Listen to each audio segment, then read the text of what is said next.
जी बिल्कुल, आज भरा है नामांकन।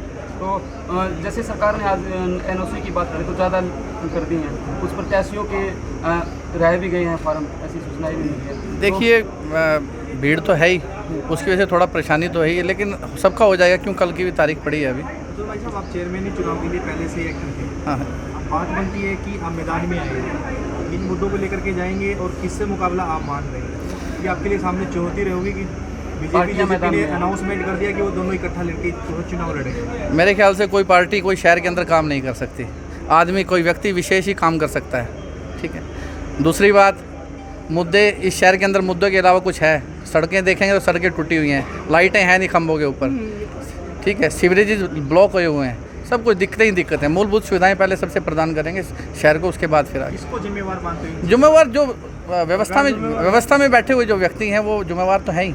जैसे राजनीति का गढ़ माना जाता है जी, तो जब विकास का नाम आता तो इसको बहुत पिछड़े वर्ग। बिल्कुल बिल्कुल, यहाँ ऐसे जो भी जिनको आया वो लूट के गया है, ठीक है। आक्रांता की तरह आए हैं शहर में और वो लूट के चले गए हैं। शहर में पोस्टर भी लगे हैं, किसको नुकसान मान रहे हैं कि बहिष्कार हो रहा है कि एमसी के चेयरमैन के जो चुनाव हुआ है? बिल्कुल बिल्कुल, जो गलत व्यक्ति है उसका बहिष्कार होगा, और मेरे ख्याल से पार्टियां उनको टिकट भी उनकी काट चुके हैं, ठीक है। किन मुद्दों को लेकर आप कौन है गलत व्यक्ति?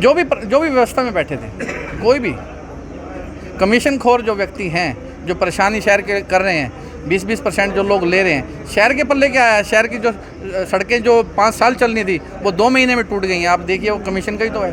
कहीं से धंस चुकी हैं सड़कें, कहीं से बुरा हाल होया हुआ है। आप देखिए, मेन रोड के ऊपर जहाँ बजरी और उसकी तारकोल की सड़कें बननी चाहिए, वहाँ टाइल्स लगा दी हैं। दुनिया की गाड़ियाँ और दुनिया के बाईसाइकिल्स तक, साइकिल तक, वो भी टूट चुकी है उन टाइल्स के कारण। और अब उससे ज़्यादा क्या दिक्कत आएगी? चर्चाएं चल रही है आपके विषय में कि तुम जो है पासा पलट जाएंगे। बिल्कुल बिल्कुल, देखिए पिछले 5 साल से निरंतर शहर की आवाज़ उठा रहे हैं, व्यवस्था सुधारने की कोशिश कर रहे हैं, समस्याओं का समाधान कर रहे हैं। अब जाकर एक समय आया है कि शहर वालों को सोचना पड़ेगा। पार्टियां 12 दिन रहते हैं, अभी 12-13 दिन लुभावने वादे करेंगे और 5 साल तक, अभी तक मेरे ख्याल से आप देखेंगे कोई आया नहीं है। अभी एमएलए के इलेक्शन के बाद कोई आया नहीं होगा किसी के पास कि क्या काम है। तो यही है, लुभावने वादे करेंगे 15 साल। उनके आप बैकग्राउंड देखिए, कितने साल से वो एक जन सेवा, समाज सेवा कर रहे हैं। तो नील बटा जीरो है, कुछ नहीं है उनके पास। क्यों? उन्होंने कभी घरों से बाहर निकल के देखा ही नहीं। आम व्यक्ति की जो समस्या है, गरीब व्यक्ति की समस्या है, मध्यवर्गीय लोगों की समस्या है, वो मध्यवर्गीय या गरीब आदमी उठा सकता है। उनको पता है मूलभूत सुविधाएं उनकी क्या हैं, परेशानियां क्या हैं। जब उनको पता ही नहीं होगा तो व्यवस्था में क्या काम करेंगे? जैसे आपका संगठन है हिंदू जाति में, देखिए, मैंने आपको पहले ही कहा है, कोई पार्टी इस शहर का समाधान नहीं कर सकती, चाहे वो बी हो चाहे सी हो, चाहे कोई, हमको किसी की पार्टी के कोई वो नहीं है, ठीक है।